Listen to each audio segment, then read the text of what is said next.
striking, moving.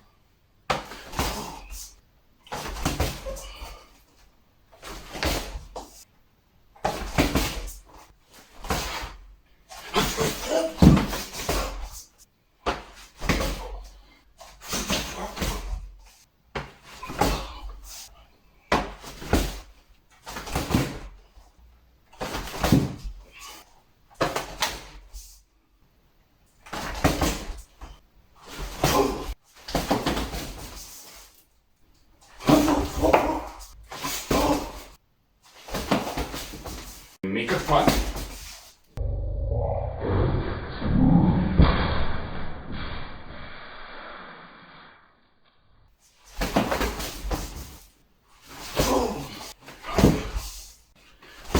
Hi Tribe Brothers, and welcome to this new video in which we will discuss about awareness. Many of you were asking me how you can develop better this ability of being able to identify in time potential threats. So today I will give you different kind of tips and scenarios in such a way that we understand better this skill.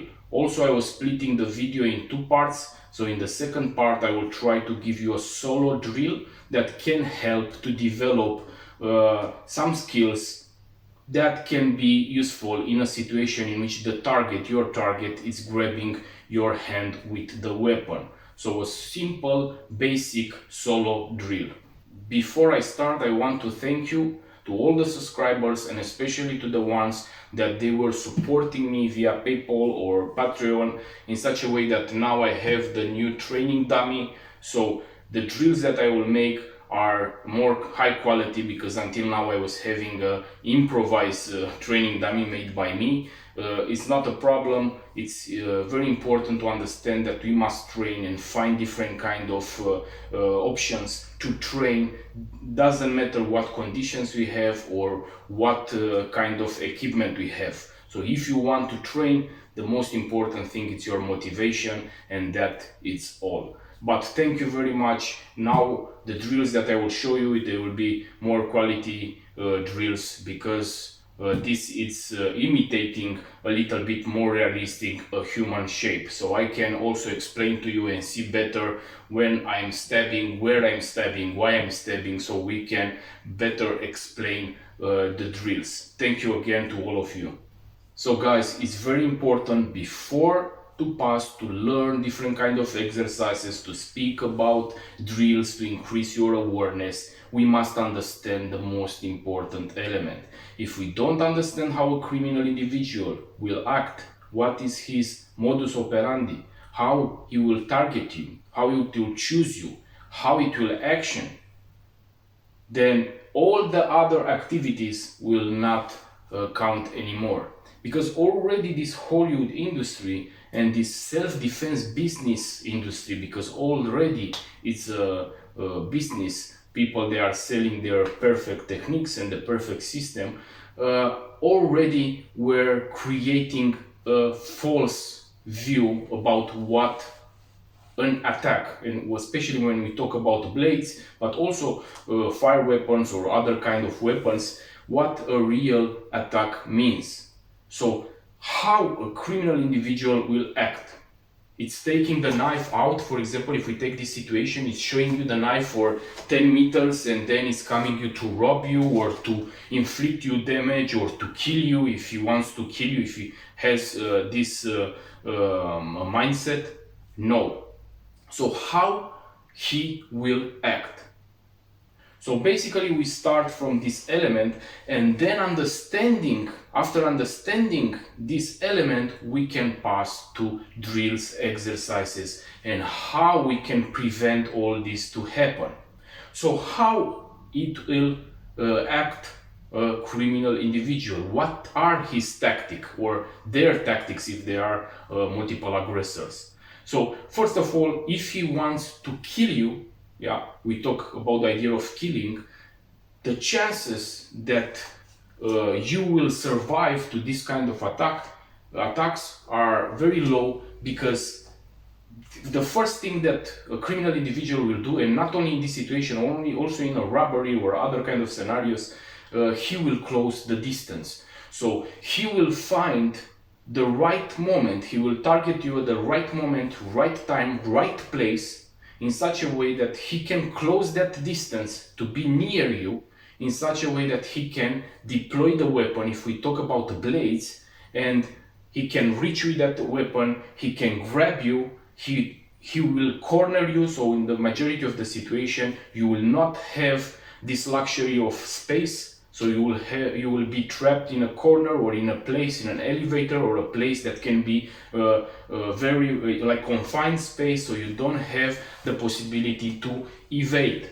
Then he will grab you, yeah, to have the ability to grab you so you don't escape, and then he will deliver his strikes, like striking you, attacking you with the blade, very fast, very brutal, or it's over. He will use different kind of deception techniques and tactics in such a way that he will close that distance. Yeah, it will not show you the blade, it will not I don't know, shout of you from distance and make all this, that you can be able to take your knife out and to enter in, I don't know what,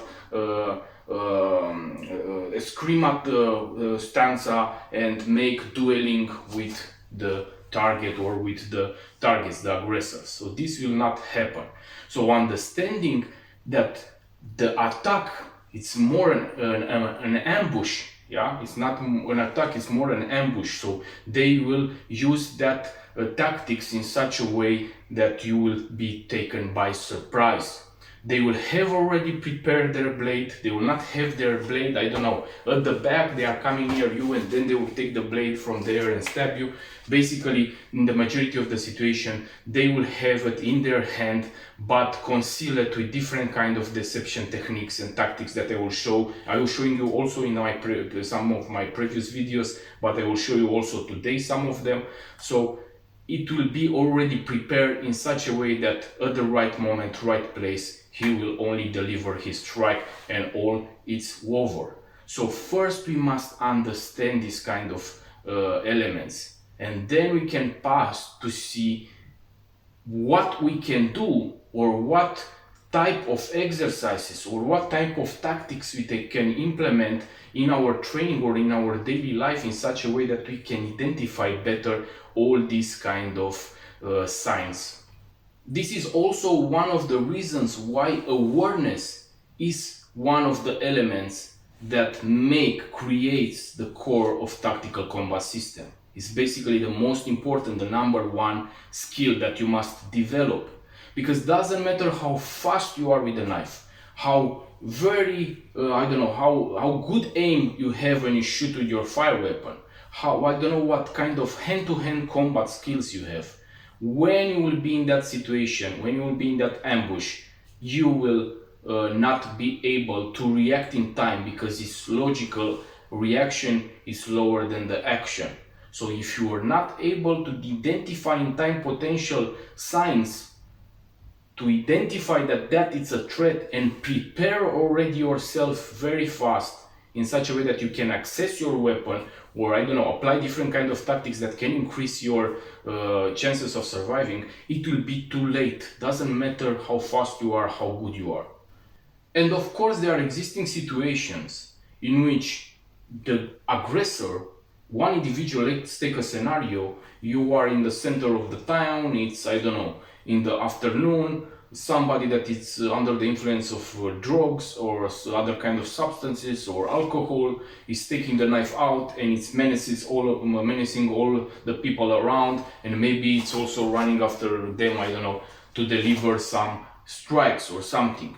But that is other kind of situations. When I'm referring to these ambush attacks and about awareness, okay, awareness is also important in that moment, but that is a better situation because I have the time to identify this threat, I have the time to evade, and I have the time, I don't know, to protect others around me, to deploy my fire weapon, to deploy my blade, or to evade, or I don't know what kind of situation.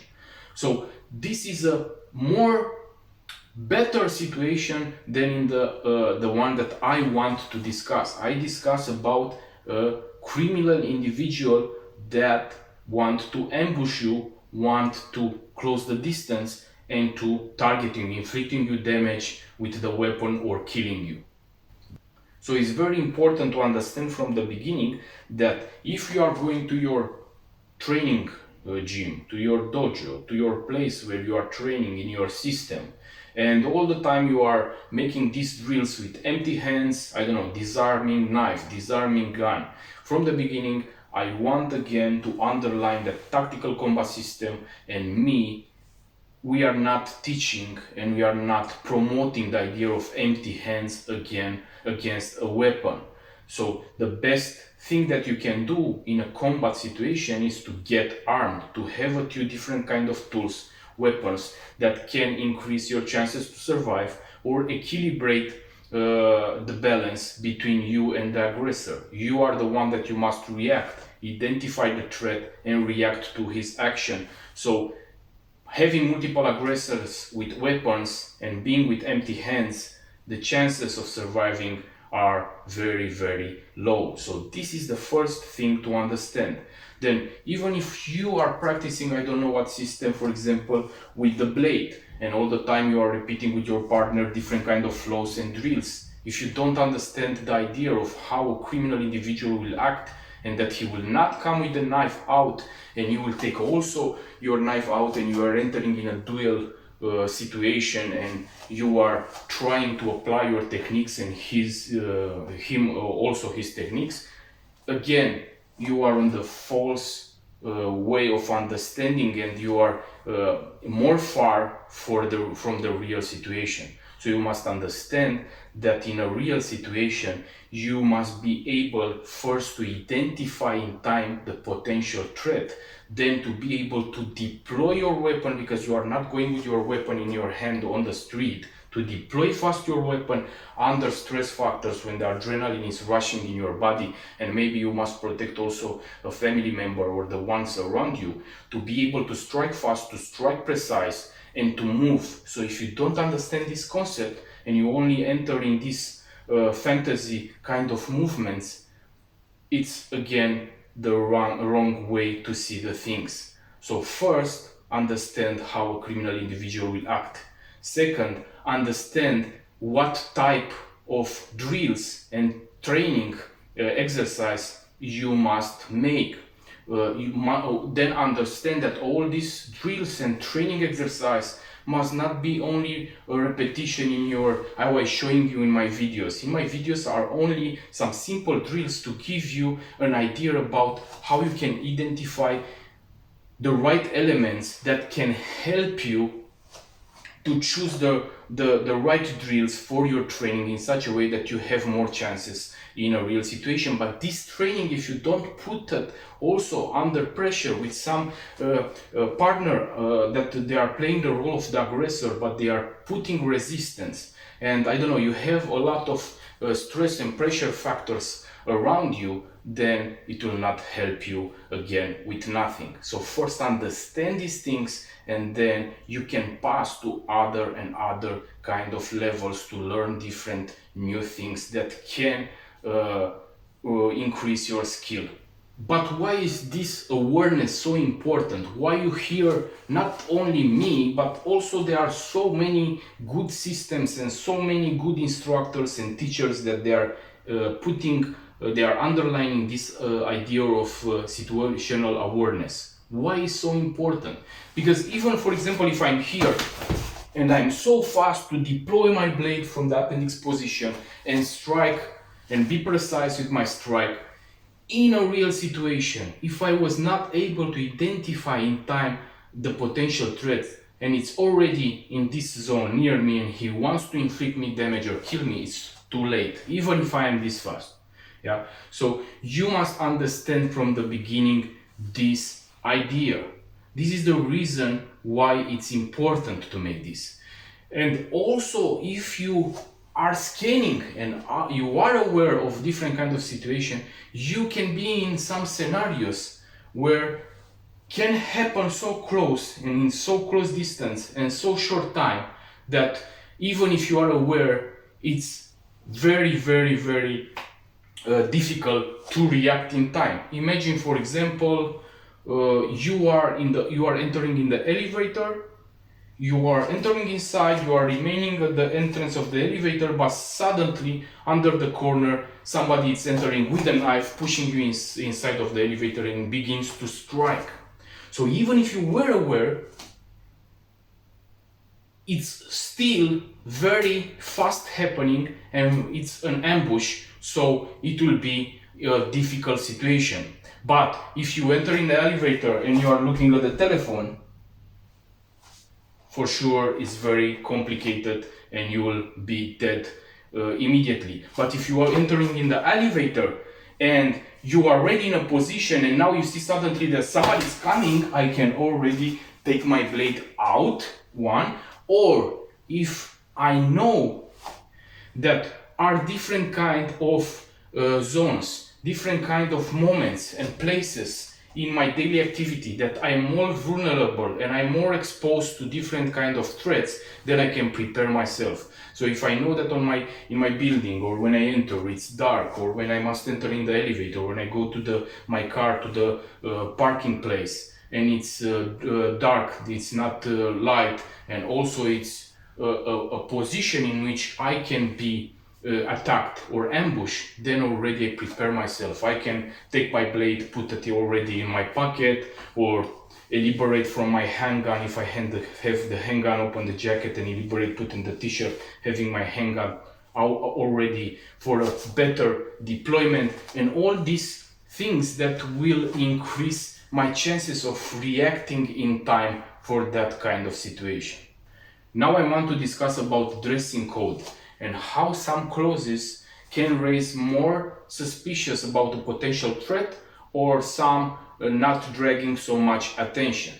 But I want to underline, here is a very important aspect, because real criminal individual that once they want to kill you, or they want to inflict you damage, and especially to kill you, they know these kind of things and they will not dress in such a way that they are raising suspicions. Yeah. So now we will discuss a little bit about this kind of dress code. So let's say the next scenario: night, low visibility, you go on the alley, on the street, small street, you hear noises and you see two guys that they are coming towards you, facing you. Yeah, they are looking like this, they have a hoodie on their head, hands on the pockets, and they are moving and they are coming towards you. Is this a situation that can raise your suspicions? Normally, yeah. So from all the time, hoodies in the head, covering the face, hands in the pocket, are signs of potential threats. Why? Hoodies covering the head, yeah, not being able to identify so easy. Hands in the pocket can conceal different kind of weapons. So this can be some signs that are telling you that they can be potential threats. But when we talk about this situation, what can be also your reaction to this? So there are different kind of situations or responses. One, if you have the possibility and you are already at some distance of them and you really identify them as a potential threat. Let's say you are also with your daughter or your child, and you have also the time to turn around and to go on the main way where it's light.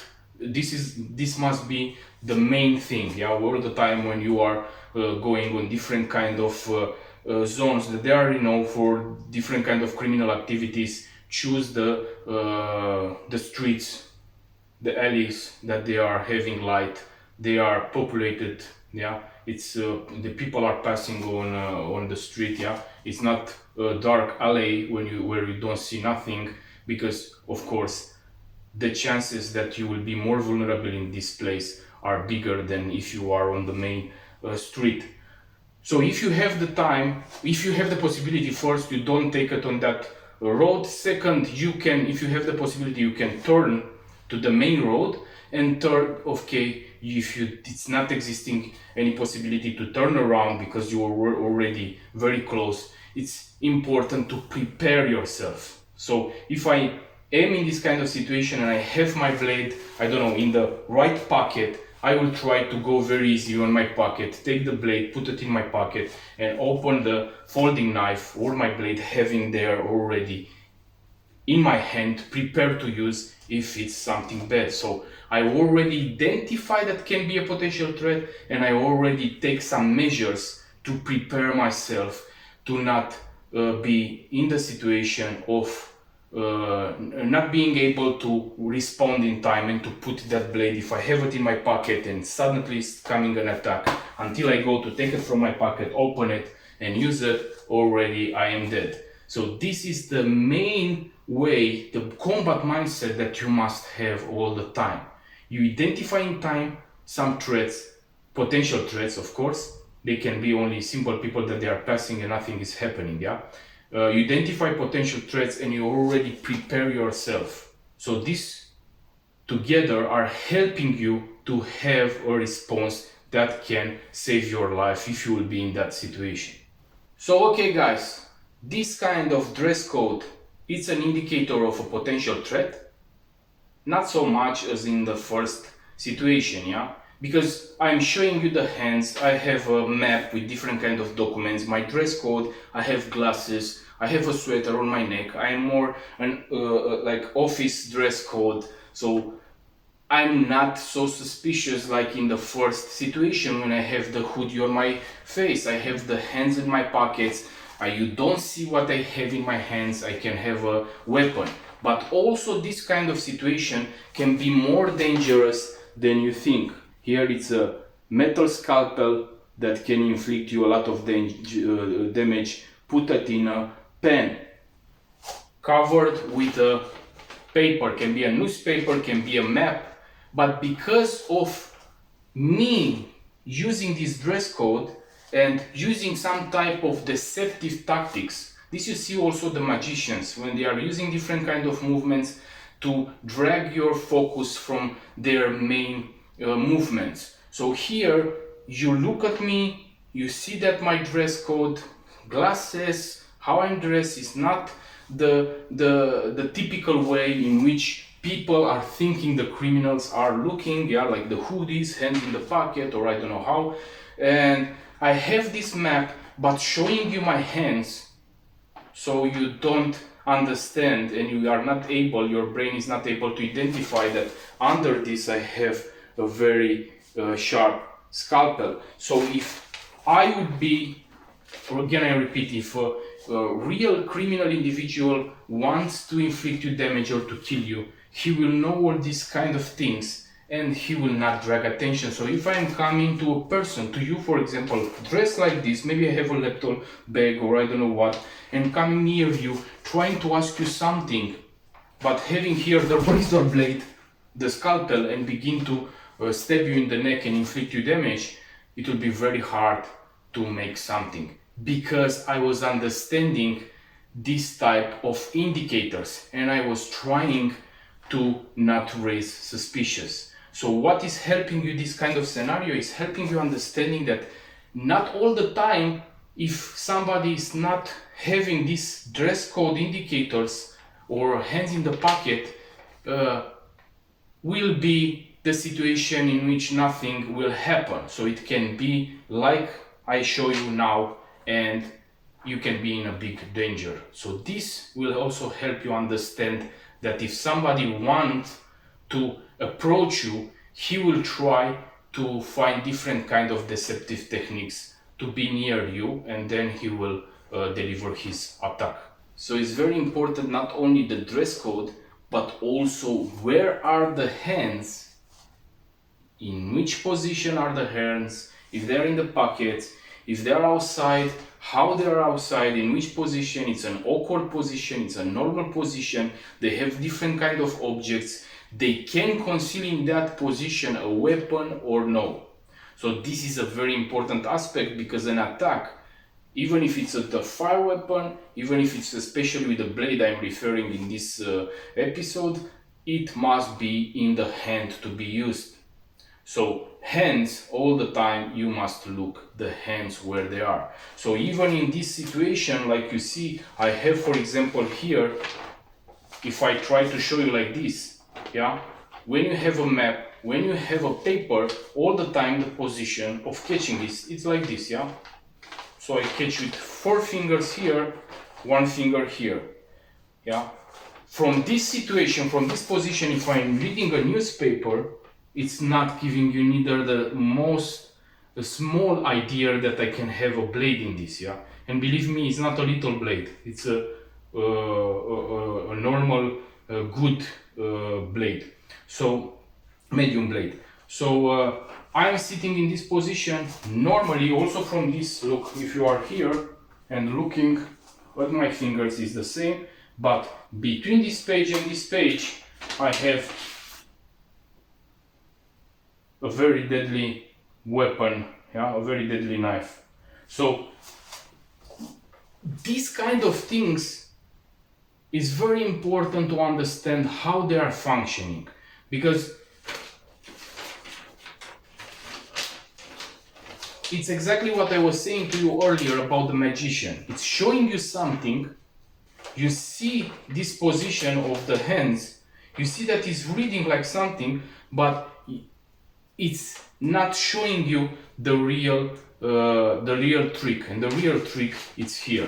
And this, for example, this kind of situation, especially I can put it also like this. I can put it on the vertically and catch it with the both fingers like this, but it will be more hard in this position to deploy it, yeah. But for example, if it's near you, you are in the station or I don't know where, at the coffee shop, and it's reading here, and you twist in this moment, you must only make this and stab, because you will not thinking that this guy that is dressed, I don't know, in a suit with glasses and reading the newspaper, or maybe in a normal dress code, depending also in the situation. If you are in a neighborhood where you see rarely people, or at the bar or the coffee where people in suits are not coming, and suddenly you are seeing somebody in a suit dress and coming there, he will drag attention. So depending on the environment and the place where you are, yeah. The other, how I was showing you, it's put it between, but I have it also in my hand here. Then I am passing all the fingers. Here I have it like this, so it's already in my hand, yeah. I cover a little bit with the hand, and here are the fingers. So when I need to take it, I only make this kind of movement and I can strike. Of course, if you have a newspaper, you can roll it. Not you, I'm referring to different kinds of criminal individuals. You have the newspaper, more smaller one, not the magazine, because the magazine, when you will try to stab. So I have here the knife. I take it a little bit back, but to not exit from my hand. It's still in my hand, yeah. But I'm staying with the newspaper like this, and I can make also this like an idea. Many times people are rolling the newspapers, taking it home.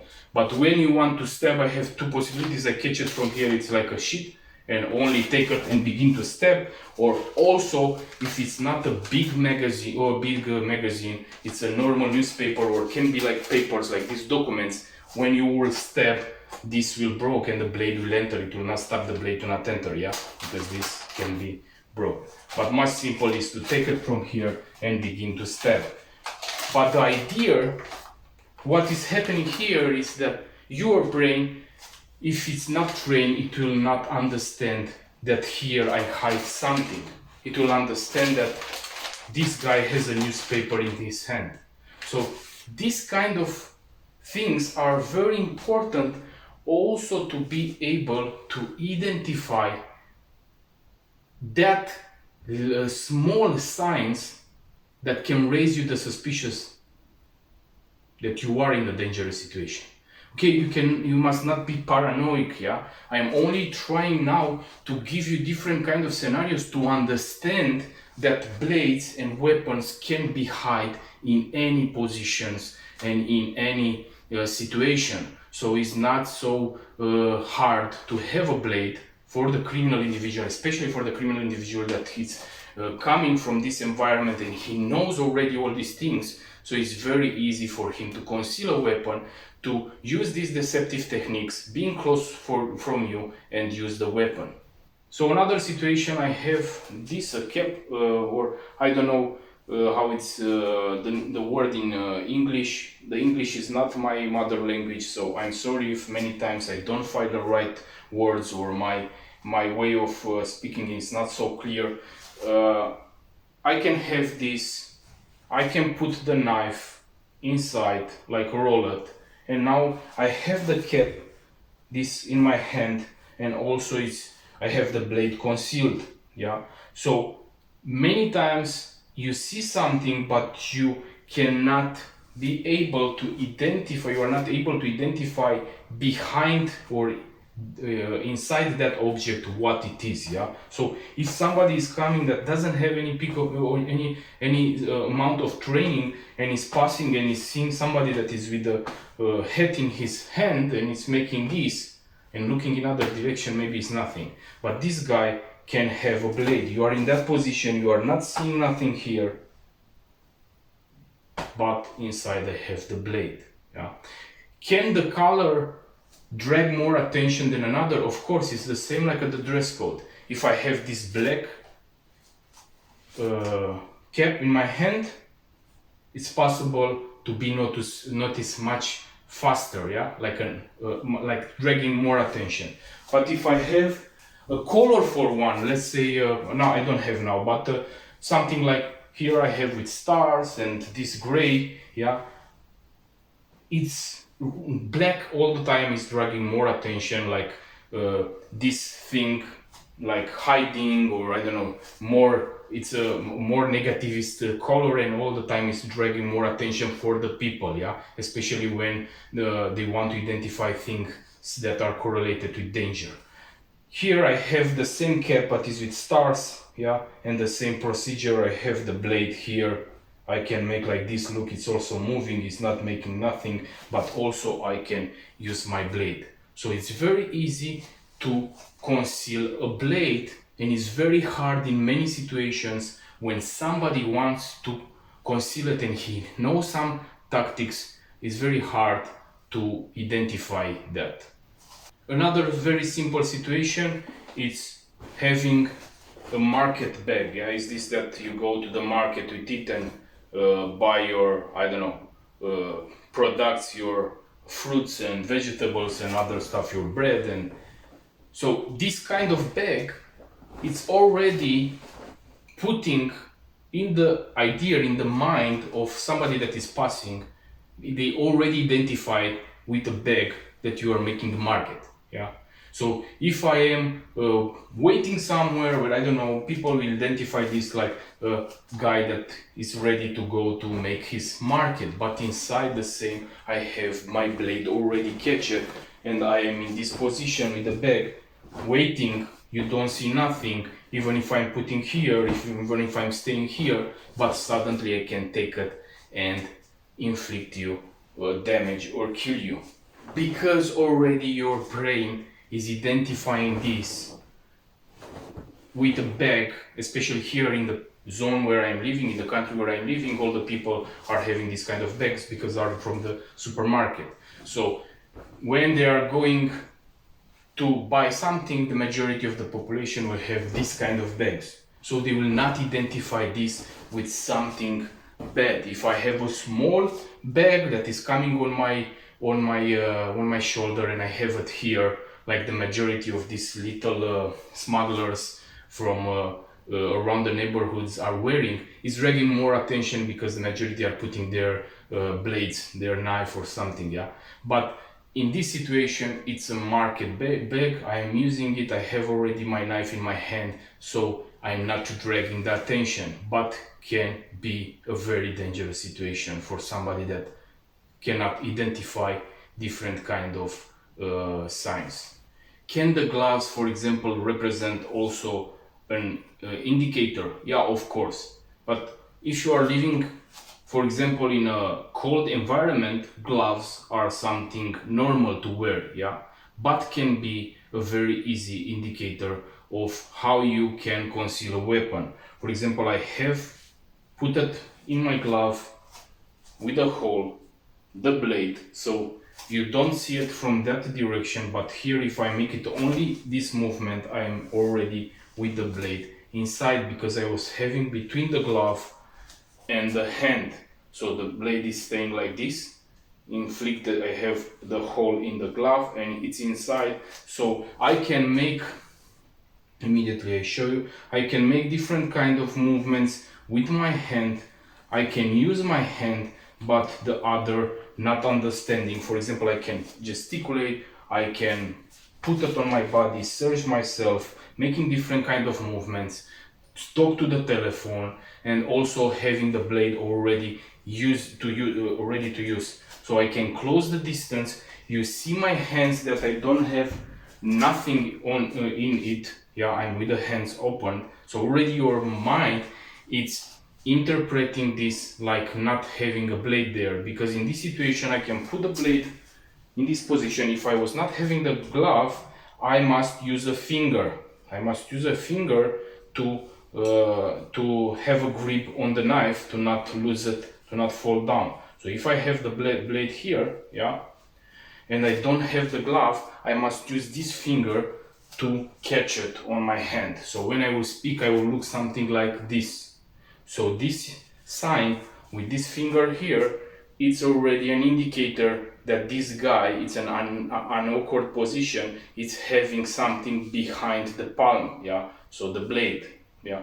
But in this situation I don't need it, because it's standing between the glove is catching it and my hand, so I can make this and I have my hands open. So the mind, it's identifying the brain, open hands, so nothing is there, but it is. Yeah, it's the same how I was showing you in the past with having the blade on the wrist, this push dagger attached to the belt of the watch inside, so I can talk with you like this, but also I can deploy the knife from that position. I also have another video that I was making in the past, and you can find it on my YouTube channel, called Dangerous Concealed Carry, and another one, Dirty Knife Fighting, in which I show to you different kind of ways in which you can conceal the knife using your body, your hands, to not drag so much attention. So you must understand that these techniques are used also by the criminals. Basically all these techniques are used by them. We only try to identify them, to understand how they are acting, what is their modus operandi, and to try to take some tactics, to have some responses for this kind of situation, to prepare ourselves and to be able to identify these kind of moments. So exercises to identify different kind of threats. I was saying one of it also in the past, and I will repeat it also in this video because it's about awareness. One of it is when you go on the street tomorrow and in your next days, try to make like a exercise all the time when you are passing different kind of persons, or when you are in a bus station, or I don't know in which location, in the coffee shop, in the I don't know, supermarket. Try to look different kind of persons, and first try to understand if that kind of the person that you see, the individual, is having some or can have some indicators of a potential threat. And of course, maybe nobody from that person it will be a potential threat, but I'm referring to the idea of identifying what your brain in this moment is putting under the line of potential threats, and what is identifying as a non-potential threat. For example, if you go and you see an old lady that is carrying his baggage from her bags from the market, of course it's not representing a threat, and already your brain will tell you this. But if you see, how as I say to you, a guy that is with a hoodie and I don't know, it's agitated, have the hands in his pocket and all so on, that it will represent a potential threat. Yeah, it's not meaning that it is, but it's dragging you more attention than the other. So this kind of exercise, making every day in different kind of locations where you are, will help you faster to be accustomed with the idea of identifying fast different kind of threats. Of course, as I say, when somebody wants to inflict you damage or to kill you, he will use deceptive techniques, so he will not drag you attention like with the dress code, how I say to you, yeah. But this is one of the exercises that will increase a little bit your awareness. Another one is when you are passing, try to use your peripheral view.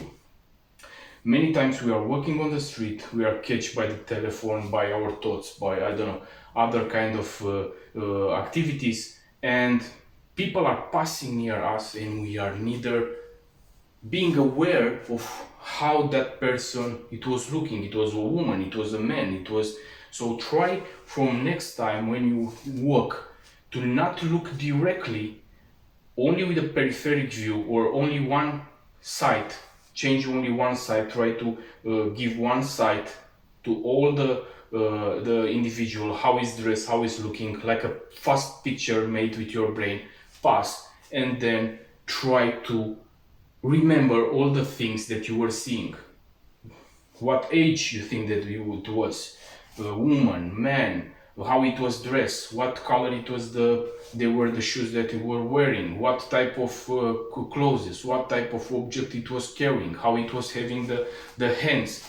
Yeah. So try to make this exercise, because this it will help you very fast to program your brain to make this as a normal thing. So you will be able to walk, you'll be able to make also your activities, but you will be able also to identify like fast photos, different kind of elements that can help you faster identify potential threat. Yeah. So even if it's a normal individual, even if it's a lady, even if there are children, make this exercise fast.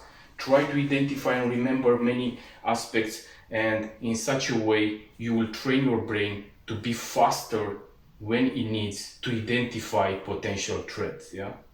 Another very good exercise is taking, for example, your life, yeah, your person, with your job, with your life, with your family, with everything, and try then to make a plan and how you can kill your person, how you can kill that person if you were a criminal. Yeah. So take all your daily activities, analyzing them, and then you will understand the vulnerable time zones, the vulnerable places where you are, and you can be attacked, or I don't know, robbed or hijacked or kidnapped, or I don't know what kind of scenarios you want to make. But only by making this analyze you will understand this vulnerability, and also you will be able to identify different kind of solutions to these vulnerable things that you identify in your daily activities.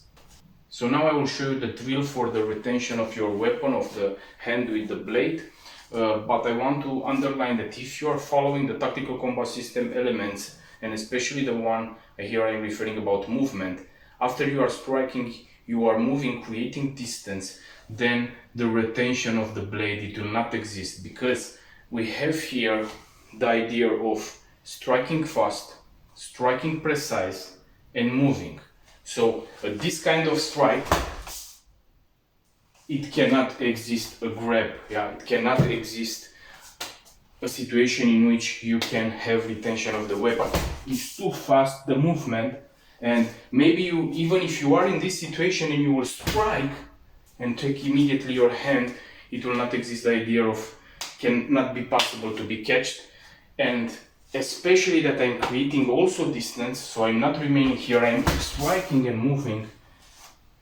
The idea of retention of the hand, it's very low. But let's say that we are in a scenario in which we don't have so much space, I don't have the possibility to go back to move my body, so it can happen after I'm striking here, my hand to be catched. Yeah, this is an exercise that can be made solo. This is the reason I am making here and I'm showing you, because can be made in solo training. Normally, if you have a partner, it's very good to exercise with him to oppose resistance and all this. But like a simple basic drill, only to learn the patterns of the movement, it's very good. So I am here, I am using striking very fast, but in this moment my hand is grabbed. So what I am doing, I am using the other hand. So this hand, if this hand is trapped, I am not focusing my mind and my energy to fight to release that hand, because two hands are more strong than one hand. And even if I have the blade and I use the blade to push or to cut, the position is not so advantageous. So if he has, for example, a big jacket, he has a leather jacket, another thing, even if I put on the hand, it will not create so much damage, especially when it's that adrenaline, yeah? So what I am doing, I am not focusing my mind on the hand, I am focusing the mind on changing the weapon. And how I can do this? If I'm striking and I remain with the hand here, it's grabbed, and I am in this angle, him with two hands will have much more force than me with the hand extended. It's physics, yeah? So you must understand this thing.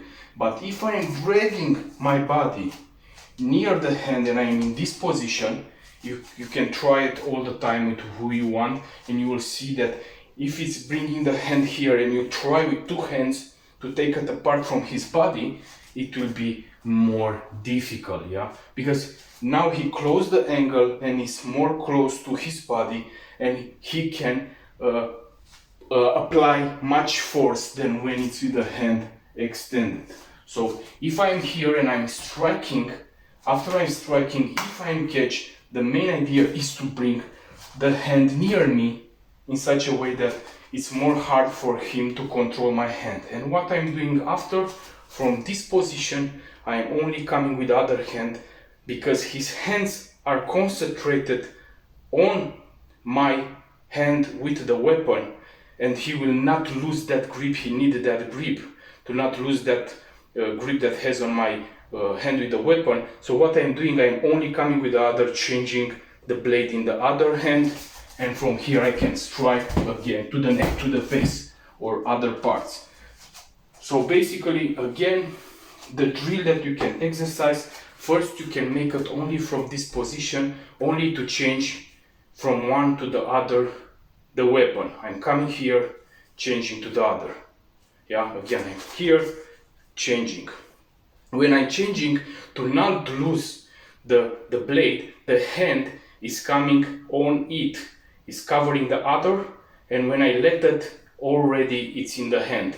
If I'm making only this and I drop it, because of the movement, because of what is happening, it's existing only also the situation that you drop it. So this is the reason why the catch must be very good. So I'm going with the hands there, catching the other, I have a good grip, and then I'm letting it in the other hand, yeah? Okay, it must be very fast. So if I am here, I was deliver one strike, the retention idea is that he's catching, and what I'm doing, I'm coming here, and here I'm making the exchange. Boom. So, one coming here, strike. So this is the drill, this is imitating that situation. It's only a basic drill that can help you to learn this motion. So I was having the normal drill in which I liberate the knife, I am striking at the level of the eyes, the face, going on the eyes, and then I'm coming fast with my hand near my body. This is also the idea. When I'm striking and you see me that I'm striking with this technique and I move, all the time I'm striking and then I'm coming like a piston back with the hand, like a spring, hitting, coming back. So the movement is this, boom, and already my hand is here to the chest. Why to the chest? I say earlier, here, if it's existing the situation of grabbing or catching, it's more hard to be controlled and, I don't know, to take my weapon from my hand. Yeah, so here, strike, coming back. So what I am doing is the normal deployment. This in which I am deploying, taking my my t-shirt up and liberating the knife, striking and coming here. Yeah, already in this position. And from this position, what I do, I come with the other hand, change the knife, stab to the eye or to the body. Yeah. So this is the movement that you make. It's the same drill, only that after I'm making this strike and coming with the hand back, I change it to the other hand and I make another strike. This again I repeat in the situation in which you are in a confined space. You don't have the space to move back, because if you have, I don't remain there, boom, I'm striking and moving back. I'm here, boom, striking, moving. So again here I was striking to the level of the eyes, to the level of the neck, coming back to be in this more strong position if I am grabbed. So then I'm only changing, coming with the other hand, changing, coming to the body, coming to the face, to the eye, to the neck. So simple strike, going back, changing. It's very important to understand that after I'm striking, my hand is coming already in this position and I let my body, my weight on the back of my leg, on the back leg, in such a way that if I'm remaining in a normal position or bend on the front, if I catch from the hand, I will be very easy disequilibrated. But like this, I'm hitting with a blade and I'm already entering in a position that will permit me to have more force. So if in this position I am grabbed, I only change the hand and come with the other to hit. So here, boom, boom. Okay guys, thank you very much for watching this video. I hope that you enjoy the content. If you have other ideas about other topics that you want me to make videos about it, let it in the section below. And until next time, don't forget to train.